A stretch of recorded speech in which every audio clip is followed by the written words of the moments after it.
Salut mes incroyables hamsters sur le chemin du succès. Sur cette chaîne, on analyse et déconstruit toutes sortes de stratégies commerciales. Mais aujourd'hui, je veux aller un peu plus loin. Parlons de la mentalité des personnes prospères. Qu'est-ce qui les distingue? Et pourquoi elles réussissent là où d'autres échouent?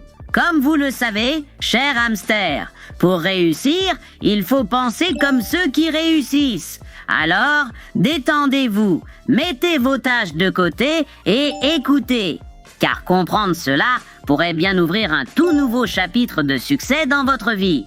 C'est parti! Les personnes faibles remarquent les erreurs des autres et rient. Les personnes fortes apprennent. Les personnes faibles parlent des problèmes des autres pour se sentir mieux. Les personnes fortes pour devenir meilleures. Les personnes faibles colportent des ragots pour créer de fausses connexions. Les personnes fortes expriment leur vulnérabilité pour en créer de vraies. Et le point clé dont tu parlais à l'instant, les faibles envient ceux qui les devancent. Les forts les étudient. Et ce qui est intéressant, c'est que ces deux types regardent la même chose, mais ont une vision différente, car n'est intrinsèquement faible ou fort.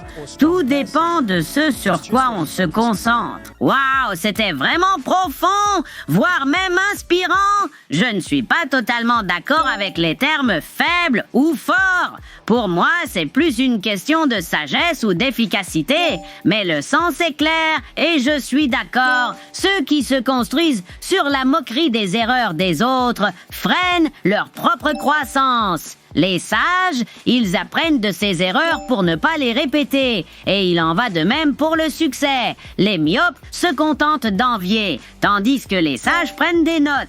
Alors, souvenez-vous, les amis, chaque jour, visez à être meilleur que votre version d'hier, pas à être meilleur que quelqu'un d'autre. On se retrouve dans le prochain épisode et n'oubliez pas, les hamsters sont puissants, un pour tous et tous pour un.